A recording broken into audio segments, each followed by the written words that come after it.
In the beginning, God created the heavens and the earth.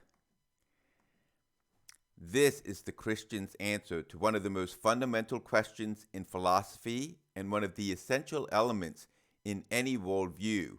Where did we come from? And it's not just a question for philosophers. It's a question that every human being thinks about. A very closely related question is this one. Why is there something instead of nothing? The Christian answer to this fundamental question is repeated throughout the Bible. It inspires poetry in the Psalms. The heavens were made by the word of the Lord, and all the stars by the breath of his mouth. For he spoke, and it came into being. He commanded, and it came into existence. It sets God apart from his creatures. For this is what the Lord says, the creator of the heavens, the God who formed the earth and made it, the one who established it. He did not create it to be a wasteland, but formed it to be inhabited. He says, I am the Lord, and there is no other. It motivates prayer.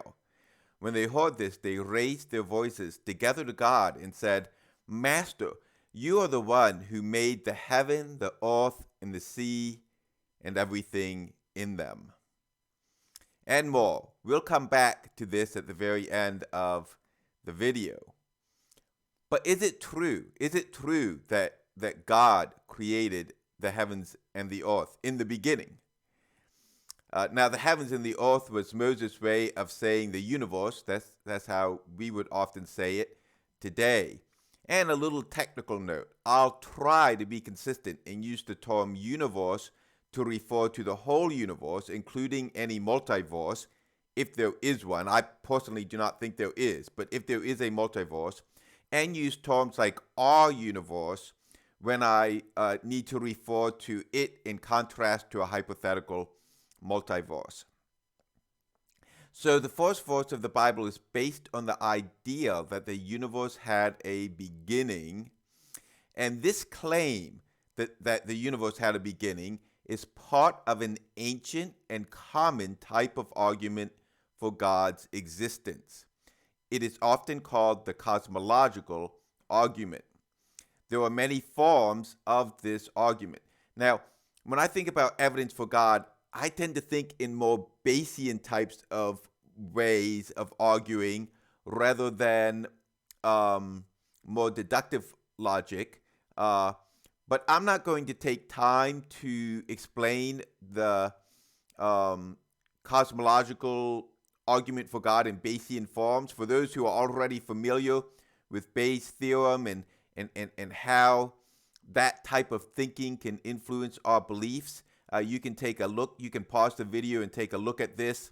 I'll just say quickly that from a Bayesian point of view, a person should move towards belief in God if it's more probable, more likely that the universe had a beginning with God than it is that the universe had a beginning if there is no God.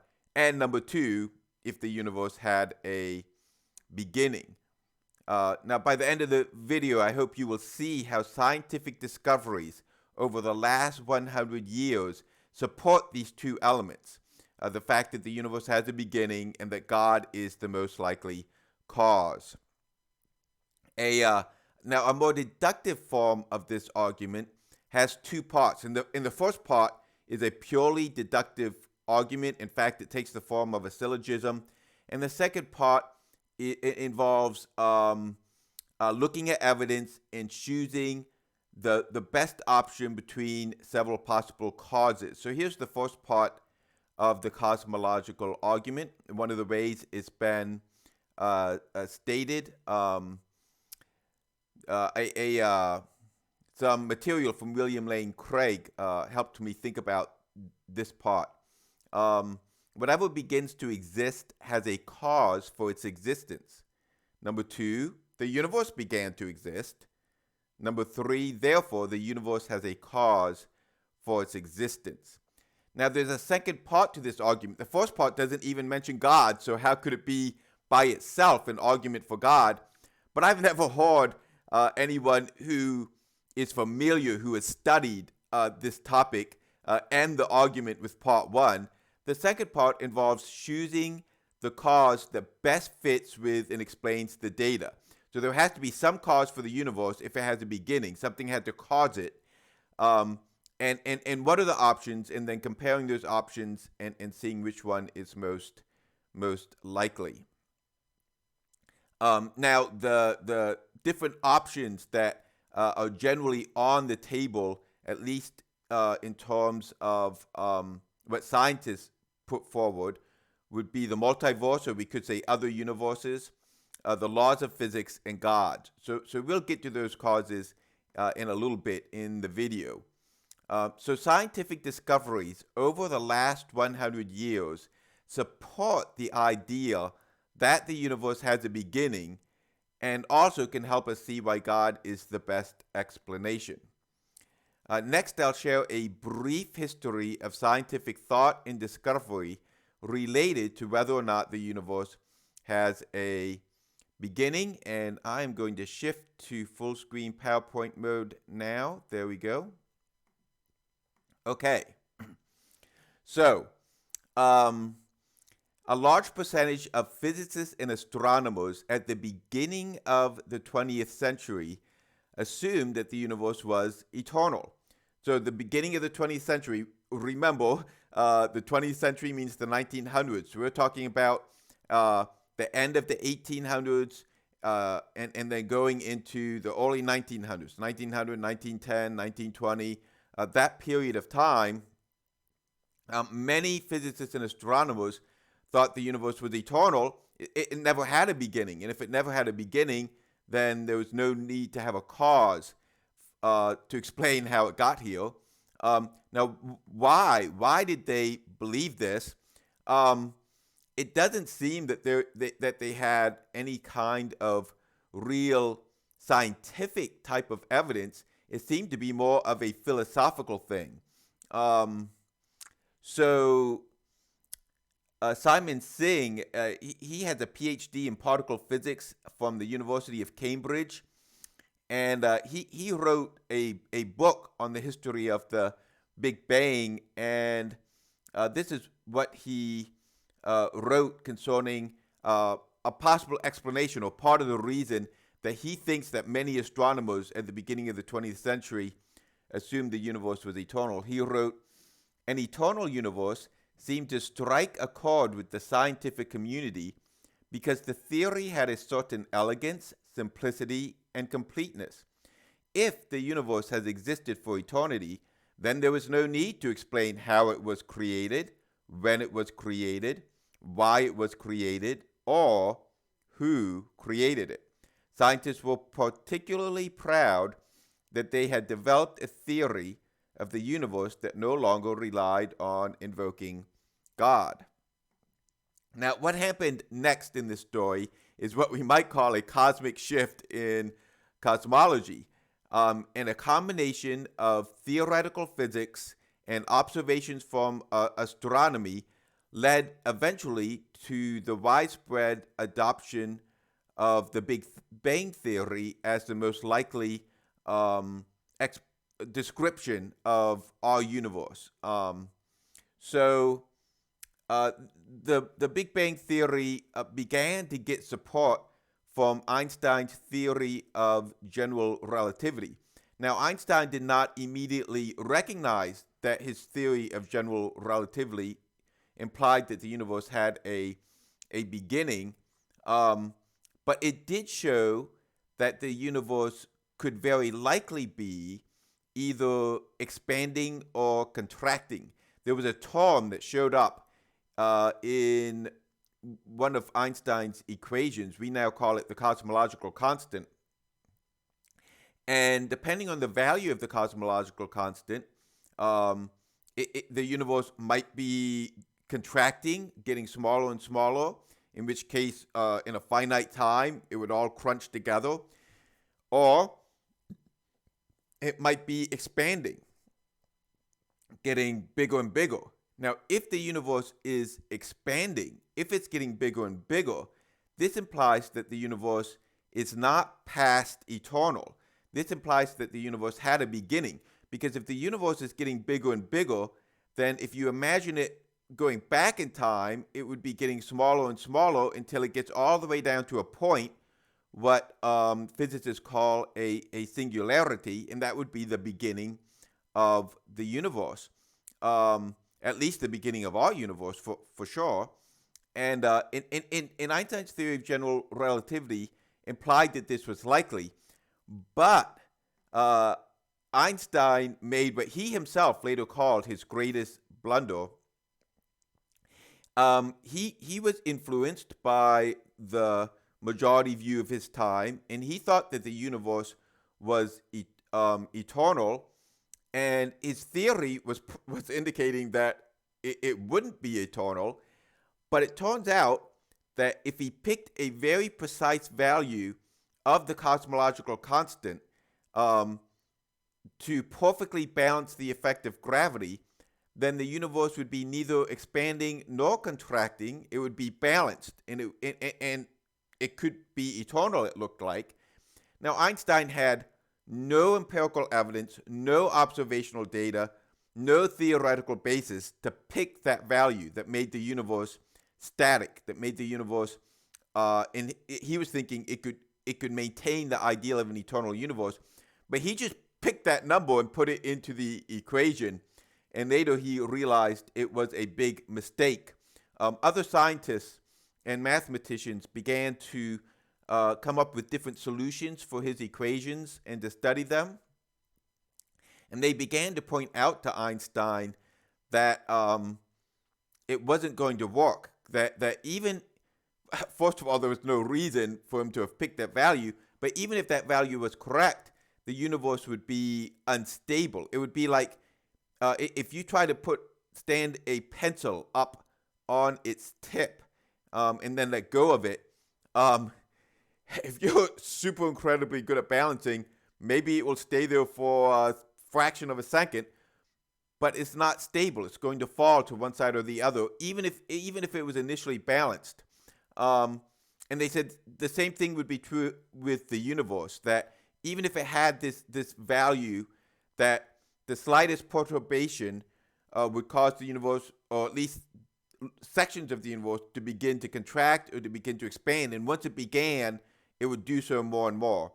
And so, but then the thing that really showed that Einstein had been wrong to try to maintain the eternal universe was observational data. Scientists had just recently gotten evidence that showed that some of the little light clouds that they could see through their telescope were actually distant galaxies outside of our own galaxy.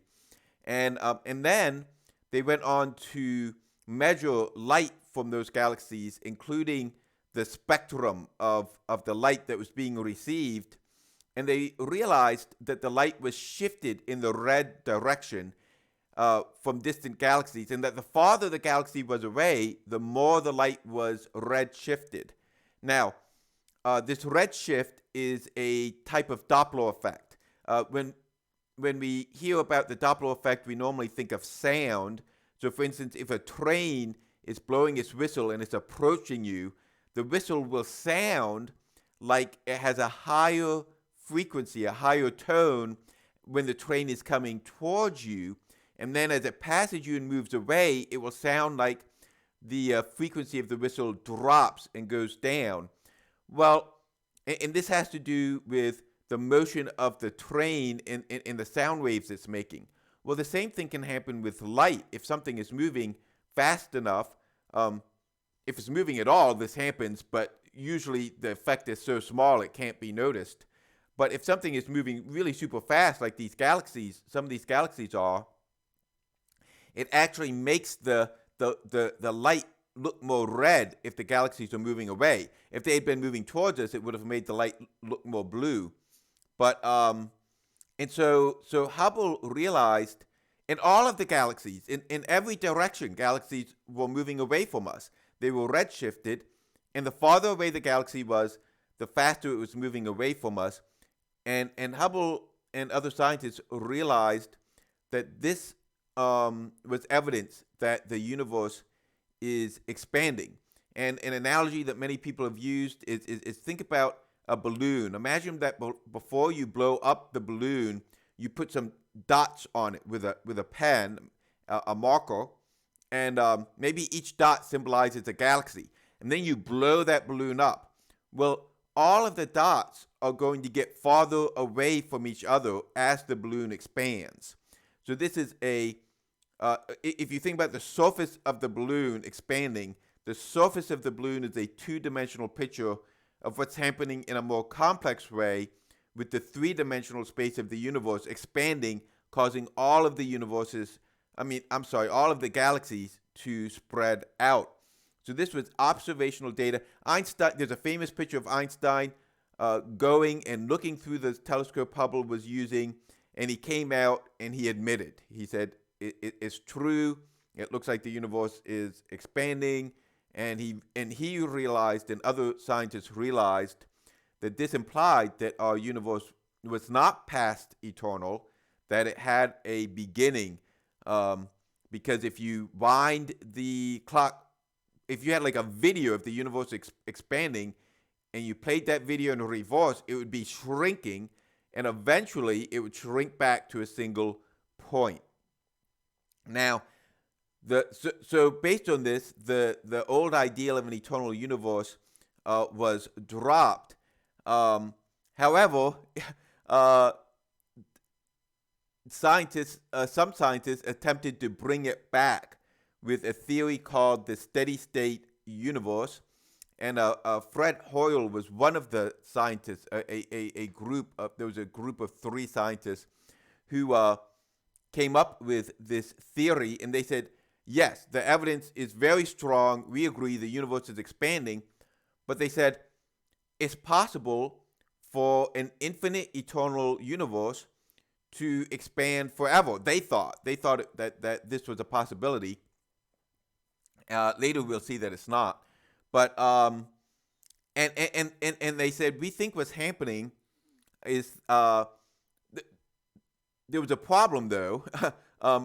If the galaxies had been moving away from each other forever, they should all be infinitely far away now. We shouldn't be able to see any other galaxies or anything else that had been moving away from us forever should be infinitely far. So they proposed what they named, interestingly enough, a creation field, although they didn't believe in biblical creation. They speculated. There wasn't any evidence for this, but they speculated that perhaps new matter is constantly created in the vacuum of space.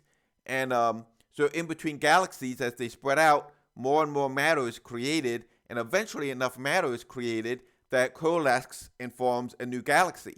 So galaxies are constantly spreading out, but new ones always come into existence, so that it looks like the universe is staying the same approximately. Even though it's expanding, there's always galaxies nearby, and they're always spreading out. And so this was an attempt to maintain the ideal of an eternal universe, eternal into the past, that had no beginning, even though there was evidence that the universe was expanding. It was a clever ideal. Now, what motivated this, since there was no observational evidence for it? Well, Hoyle himself acknowledged that he proposed the steady-state model to circumvent what were to him the obvious theistic implications of the Big Bang theory. So some scientists, not all, but some scientists are really committed to a materialistic worldview where there's nothing supernatural, there's no God. All there is matter, energy, space, time. And so this fits a lot better if there is a eternal into the past universe. So he said yes, that motivated him to look for a universe that could work like that. However, the evidence began to build up against the steady state universe and in favor of the Big Bang. Against the steady state universe one problem was the lack of expected young galaxies. If new galaxies were being formed, we should expect to see a mix of young galaxies and old galaxies. Apparently, just like people look different if they're young or they're old, from an astronomer's point of view, galaxies look different if they're young or they're old. And none of the galaxies, certainly none of the ones that are anywhere near us, none of them look young. And so that didn't fit the steady state universe. But then other data came in. Now, the steady state universe continued to be a competitor with the Big Bang into the 1960s. So both of these theories had people who were in favor of them. But then in 1965, there was a discovery of the cosmic microwave background radiation. And this had been predicted well before 1965. It was a prediction by the Big Bang Theory that this type of radiation should exist all throughout the universe. And finally, it was discovered, and then this discovery was kind of the final nail in the coffin of the steady state universe. There's more details to this, but after that discovery, almost none of the scientists, physicists, cosmologists accepted the steady state universe after that. The Big Bang Theory became the accepted cosmology for our universe. It was well established. There had been some legitimate questions when Hoyle first made the steady state universe. There was some legitimate issues with the Big Bang Theory, but all of those had been resolved, all of the big ones. And so it was established that our universe, all the space-time, energy, and matter that we have access to, had a beginning.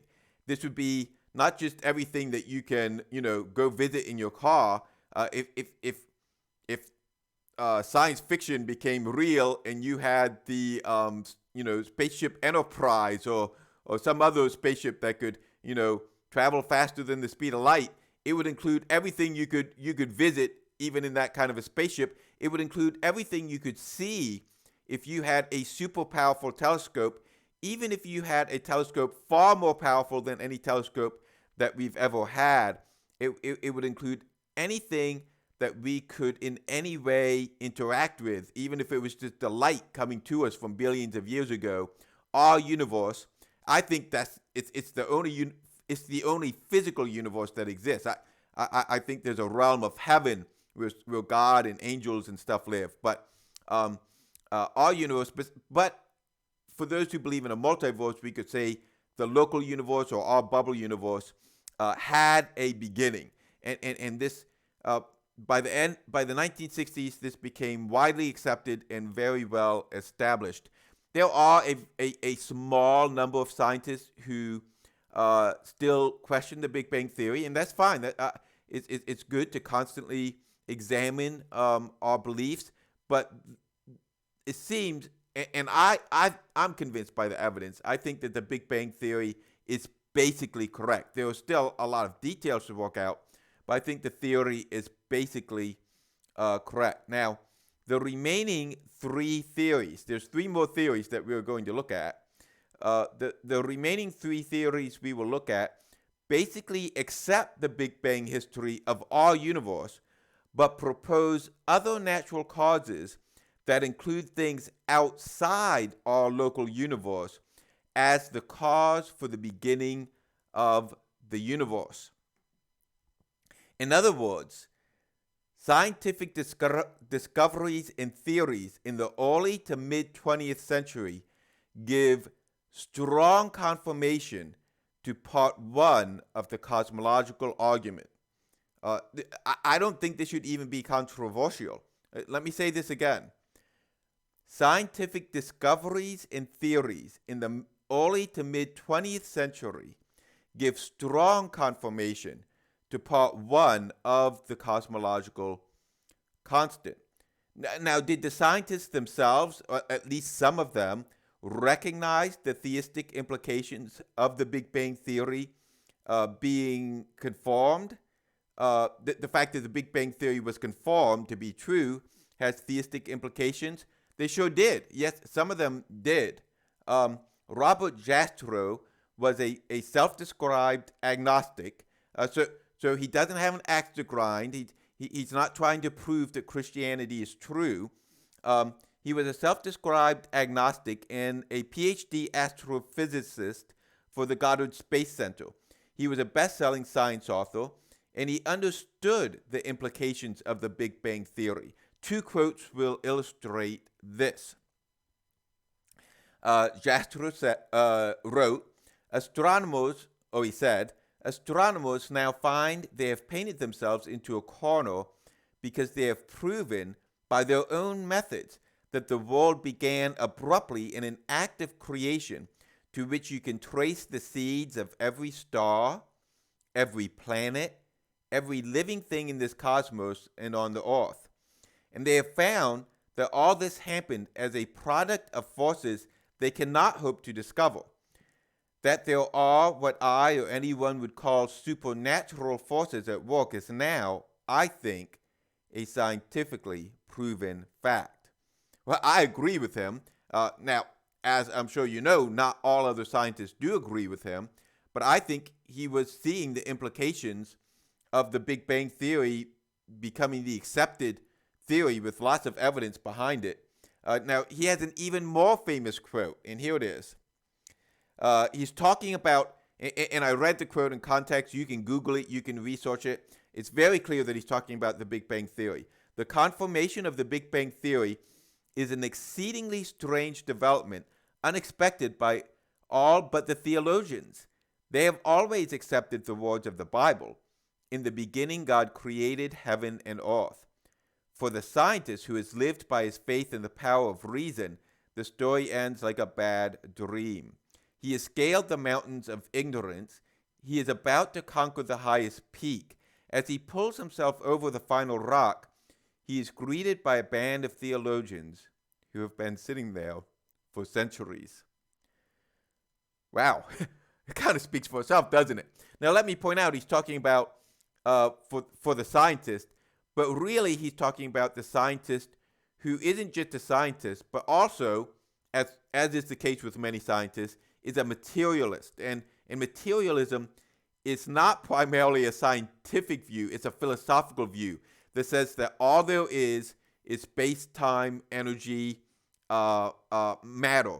That there's nothing supernatural, and he realized that the Big Bang Theory strongly implied that there was a supernatural cause for everything, for our entire universe and everything in it. The ultimate cause was supernatural. So here we are back to the cosmological argument, the deductive part of that argument. The syllogism point 2, or the second premise, is that the universe began to exist, and this has now been confirmed by multiple lines of strong evidence supporting the Big Bang Theory of our universe. Okay, yes. Now, part 2 of the cosmological argument is choosing the cause that best fits with and explains the data. So some scientists, after the Big Bang Theory was accepted, continued to seek a natural, a non-God, a non-supernatural cause that could explain the beginning of the universe, and they generated new theories. So we're going to be looking at those.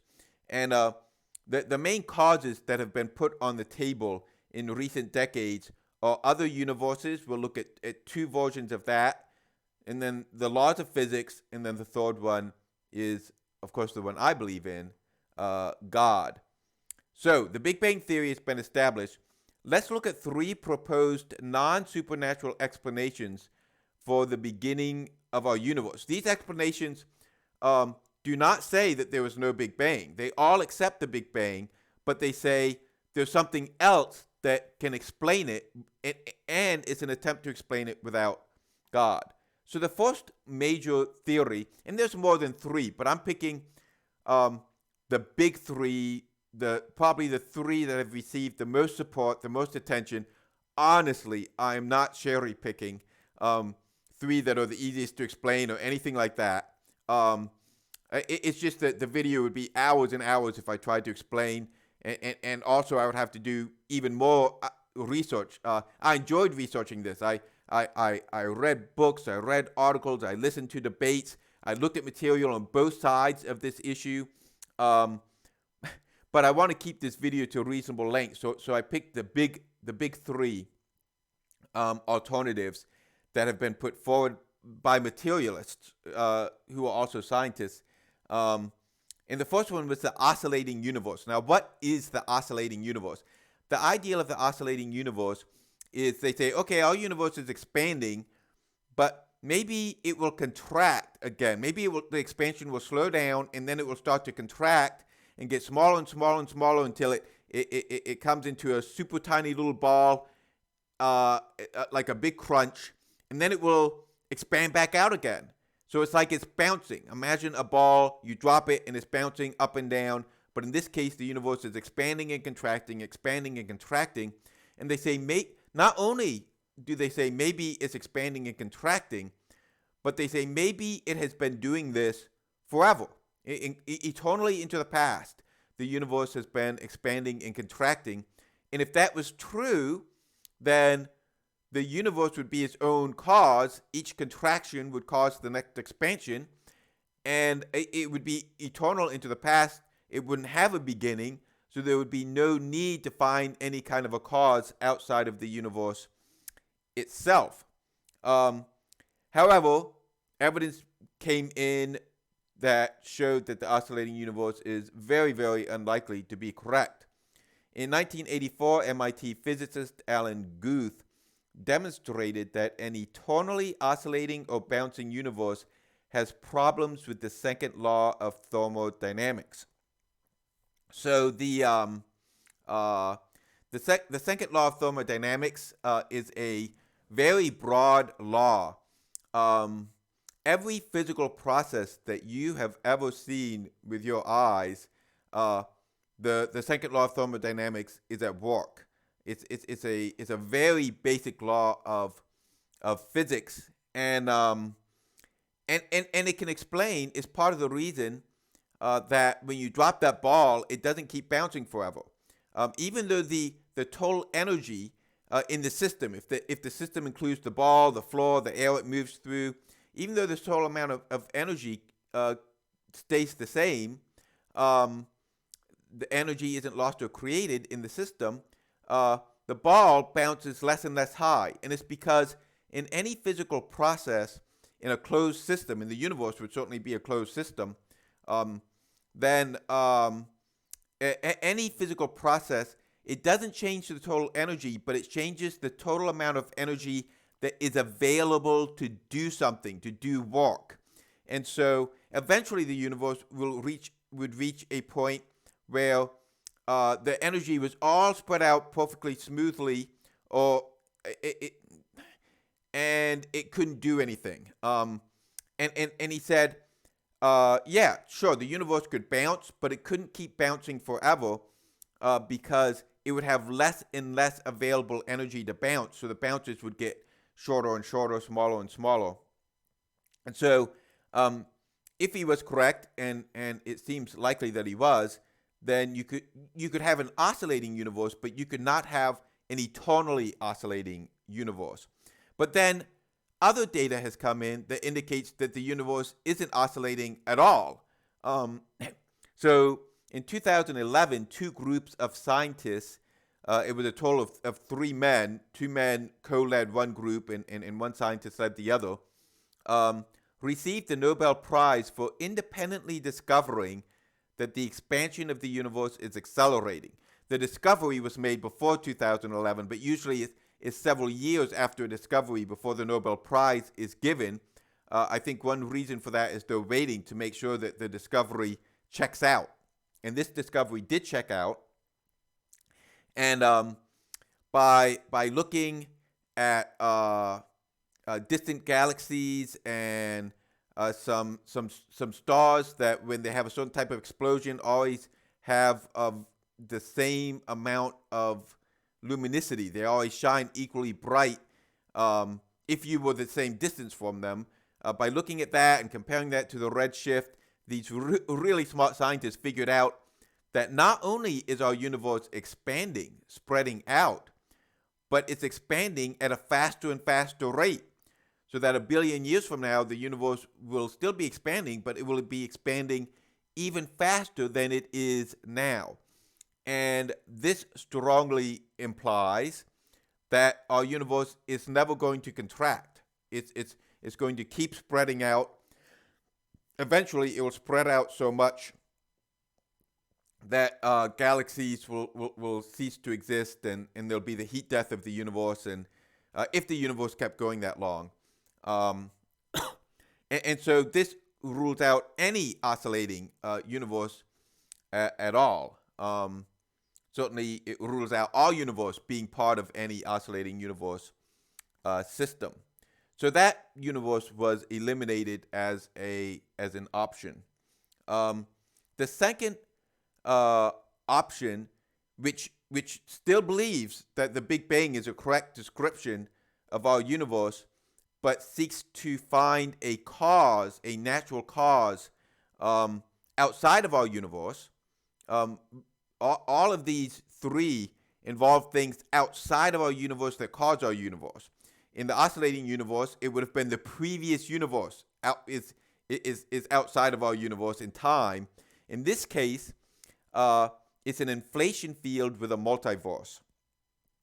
And reading lots of material on this and watching lots of videos, I feel like this might still be the most common alternative that among those that are being put forward, might be the most widely held.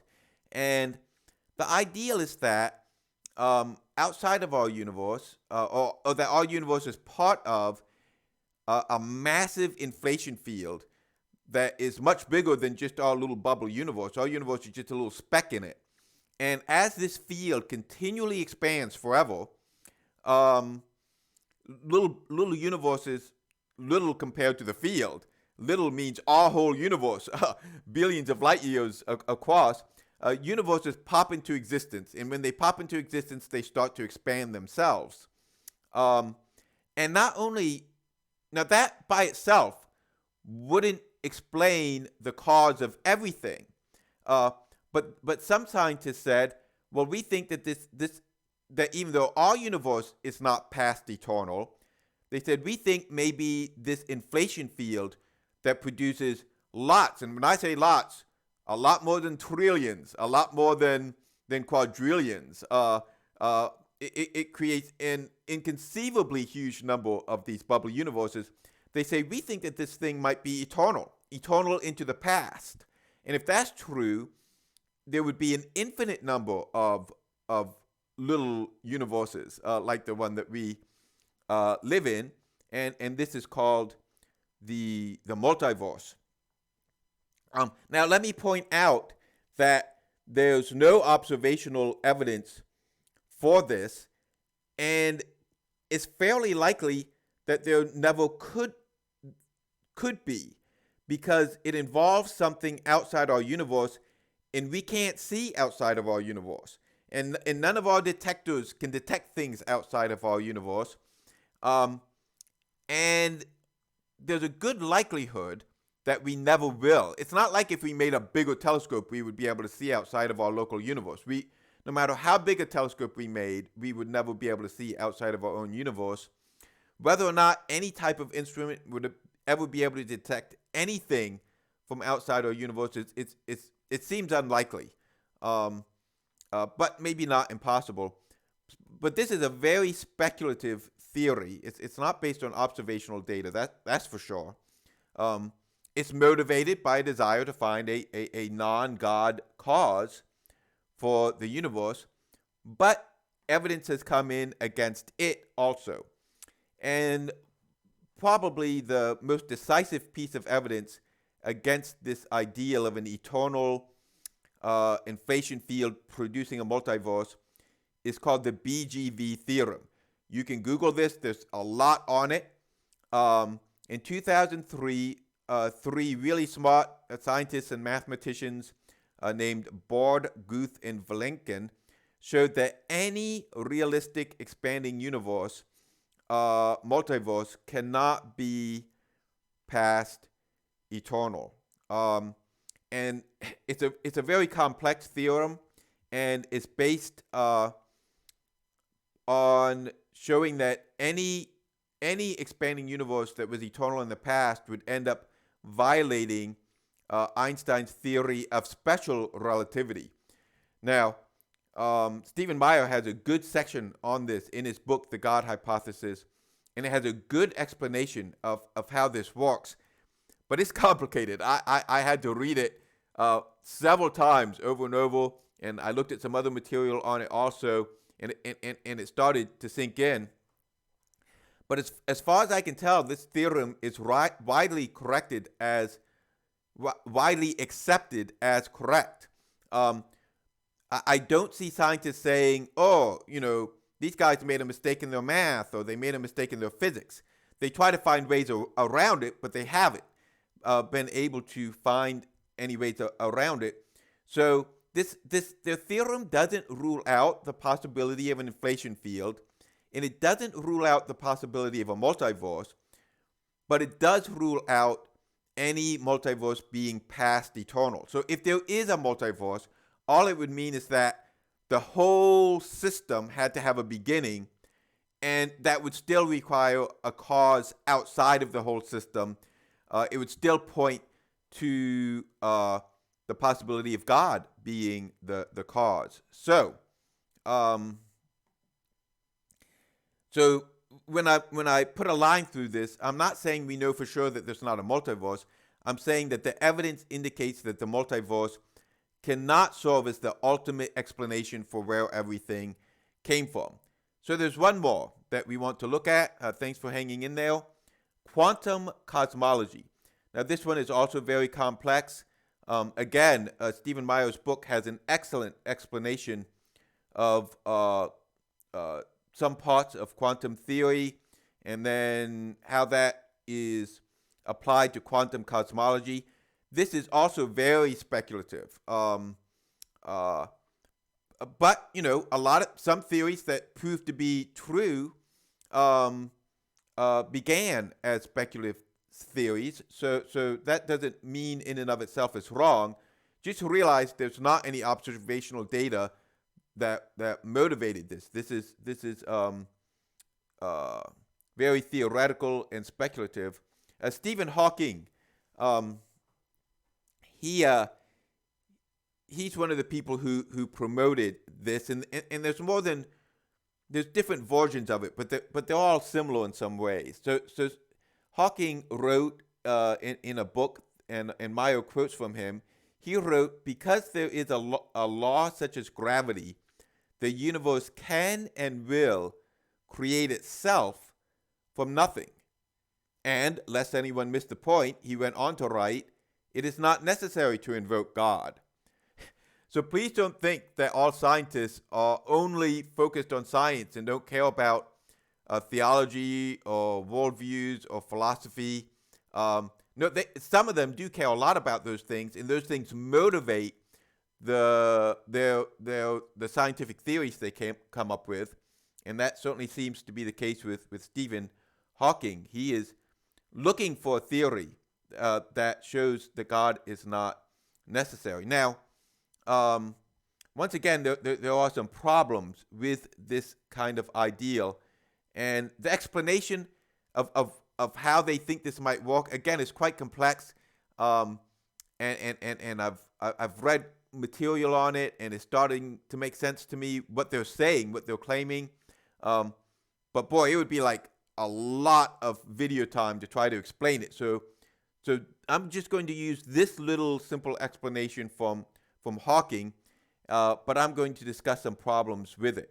Now, the first problem should be able to be seen just from what he says. He says there is a law, such as gravity, and And then he says the universe creates itself from nothing. I hope you can already see the problem here. A law is not nothing. Now, to be generous, maybe what he meant was no mass or no energy. If that's what he meant, it would have been better to say it, because if a law was already existing, then something was existing. So it's really not nothing. Also, he says the universe will create itself, but the universe didn't exist to create itself. So just because, in general, Hawking was brilliant, a very brilliant man, and also courageous. The way he continued to do his work with the very severe health problems that he dealt with. But despite that, when it came to talking about God and the origin of the universe, it just seems that what he said is just like not rational. To say that, well, here's something, so the universe came from nothing, and the universe didn't exist yet, but it created itself. I mean, already it looks like it doesn't make sense. But let's look at problem number 2. So Hawking, and he's not the only one. There's newer versions. Since Hawking passed away, other people have continued to look at the possibility that the laws of physics somehow existed on their own and caused the universe to come into existence. And so the second problem is that laws, that the scientific laws, the laws of physics, are not causal agents. They are descriptions, and usually only approximate descriptions. So it seems like Hawking and others who have looked at this possibility and promoted it are making a category error. So let's think about the Earth and the Moon. Newton came up with a theory of universal gravitation that is very successful. It describes wonderfully why the moon goes around the Earth, why the Earth goes around the sun. It explains why when you drop two objects that weigh a different amount, that they fall at the same speed, not including air friction. If they were in a vacuum, they fall at the exact same speed. A feather and a hammer dropped on the surface of the moon fall at the same speed. His theory, Newton's theory of gravity, was extremely successful and very widespread. His theory is describing what's happening, though. There's not, Newton's law isn't making the moon go around the Earth. It's explaining why it does. It's the mass of the moon, the matter in the moon, the mass of the Earth, and the gravitational field. Those things are causal agents that are causing the moon to go around the Earth. You have to have matter. You have to have energy. You have to have time. You have to have these things. These things are working as causes, and the laws are describing how they work. The laws by themselves, without any matter, without any energy, without any space, without any time, they don't cause anything. Not only that, but they are usually, physical laws are usually only approximate descriptions. And this turned out to be true with Newton's law. It's for gravity. It's an excellent law. And he had brilliant insight to come up with it. He also was one of the people who kind of invented or discovered calculus, a really super smart guy. But when Einstein came up with his more advanced theory of gravity, we realized that Newton's law, even though it's accurate enough to use to send a spaceship to the moon, that there are some situations where Newton's theory of gravity is not a perfect description of what's happening. And Einstein's newer theory of gravity is better. But many scientists think that Einstein's theory of gravity is probably also only an approximation. And they're continuing to look for a more exact description of gravity. But that too will likely be a description and not an exact statement of gravity. And so this being true, it makes it seem very, very unlikely that laws all by themselves would cause anything. Now here's a third problem. Why did these universe-creating laws, if the laws are able to do this, and they existed independently of our universe, why did they wait so long to create our universe? Laws are not intelligent beings that can decide to do something or not do something. If they're able to do something, and even if it's a probabilistic thing, they're going to do it. And if they have always existed outside our universe, then why did they only create our universe about 14 billion years ago? Why didn't they create our universe 100 billion years ago? Or really, if these laws have always been able to create our universe, why isn't our universe eternally old? Why didn't they create our universe from eternity past? That's a question that I don't see a good answer to. There's another question. I didn't list this as a separate problem. Why don't we see these universe-creating laws, creating other things? Or, if these laws can make a whole universe pop into existence from nothing, that's what's being claimed, okay? These laws can make a whole universe pop into existence from nothing. Why can't they make smaller things pop into existence from nothing? Maybe it would be nice, a new car might pop into existence in your driveway right when you need one, or it could be terrible. Imagine NASA announcing that a black hole with 3 times the mass of the sun just popped into existence near Mars, and you should spend some time saying goodbye to your family because everything on Earth will soon be utterly and completely annihilated. But the point is, we never see things popping into existence from nothing. And so all of our experience says that this doesn't seem likely to be a correct explanation. Laws all by themselves don't seem like they could create our universe. But there's a fourth problem that hints that the laws could have had a role to play, but not all by themselves. And this is from Valenkin again. He's the same guy who helped come up with the Bgv theory. And he has thought about this possibility of laws that exist independent of the universe, causing the universe to come into existence. And this is what he said about it. Does this mean that the laws are not mere descriptions? Remember, we said that generally laws are viewed as descriptions and not causal agents. And he recognizes this issue. But he says, well, maybe they're not just descriptions. Does this mean that the laws are not mere descriptions of reality and can have an independent existence of their own? In the absence of space, time, and matter, what tablets could they be written upon? The laws are expressed in the form of mathematical equations. If the medium of mathematics is the mind, does this mean that the mind should predate the universe? Unfortunately, he never answers his own question, but think about it. Math comes from minds. These laws are mathematical equations.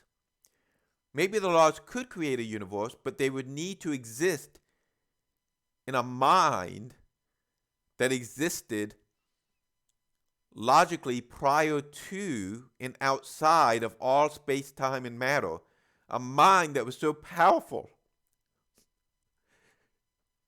that it could come up with these laws and through them empower them, as Hawking once said, breathe fire into them so that they actually do something and cause a universe to come into existence.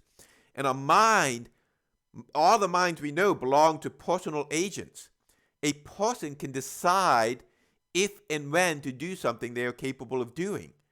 So the problem goes away of why didn't they create the universe an eternity ago. If a mind can choose to create when it wants to create. A personal agent, it sure sounds a lot like God. Hallelujah. So, again, I'm not saying that there'll never be any type of quantum cosmology. I'm putting a line through it because the best evidence indicates that quantum theology is not a good explanation for where we ultimately came from where everything came from.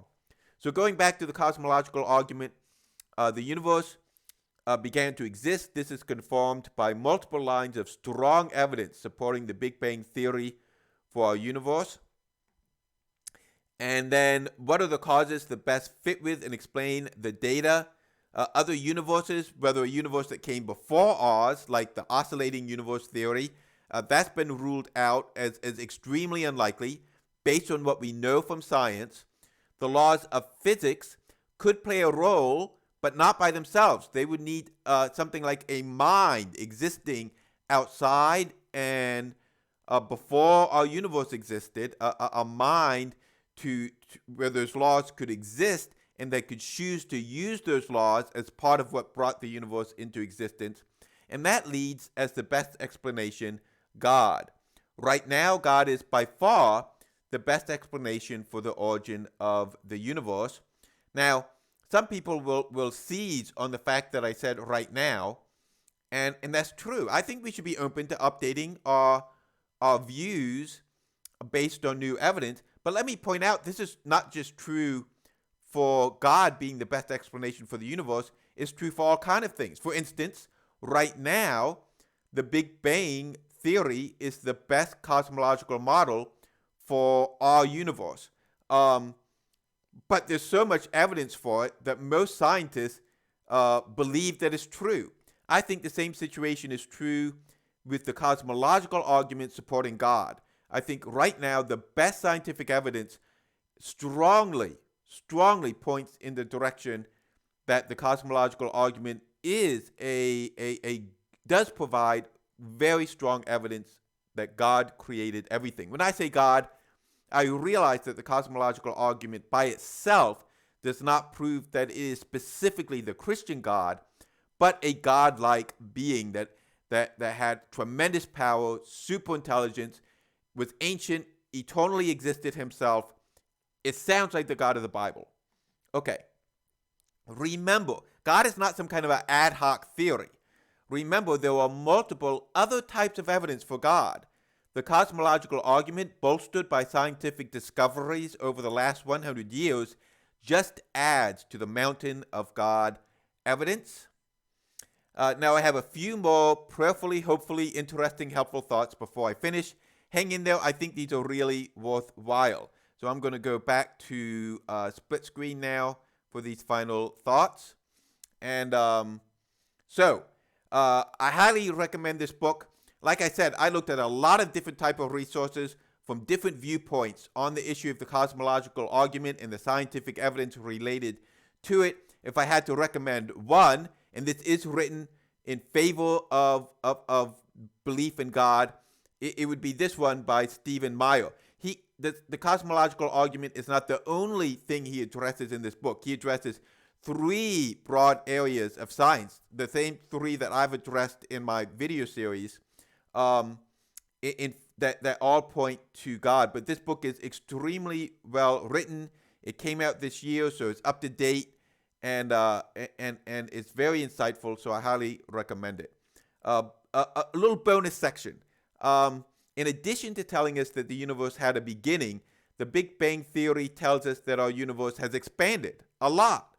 This is another major point of the Big Bang theory, is that our universe is getting bigger, and it's already gotten a lot bigger.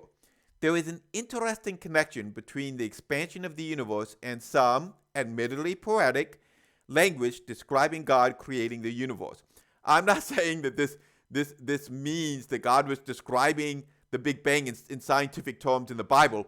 In fact, I don't think that's what was happening. It's poetic language. Nevertheless, it's poetic language that lines up beautifully well with our current understanding of the universe. Let's look at a few examples. I'm not going to give all of the examples from the Bible, but here are a few.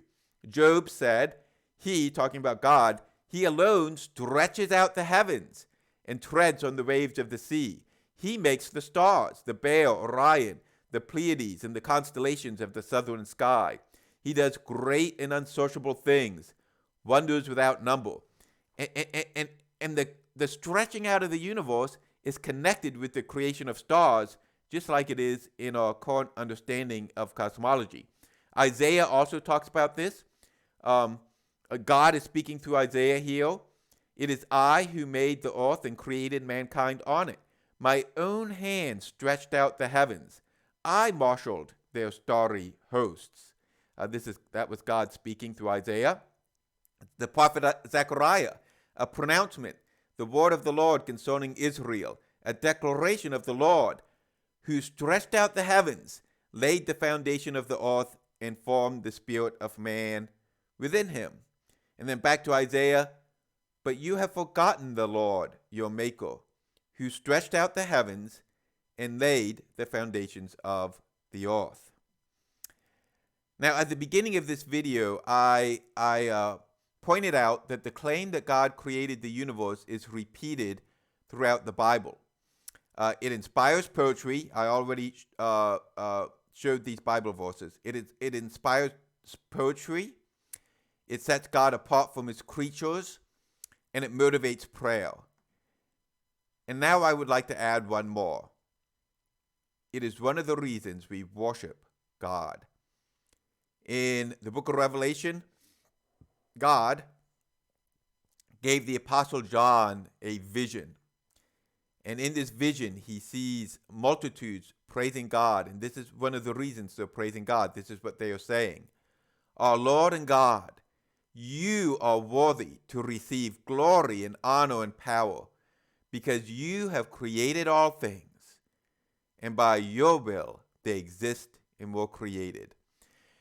Heavenly Father, I pray that many people will be moved to worship you and praise you for many reasons. You are good, you are loving, you sent your Son to die for our sins, but also because you are our creator and you created everything. Lord, I pray that many people will come to believe in you. And Lord, I pray that you will use this video to help people see the evidence that you are real, and that you will bless this video and bless everyone who watches it. I pray these things in Jesus' name. Amen.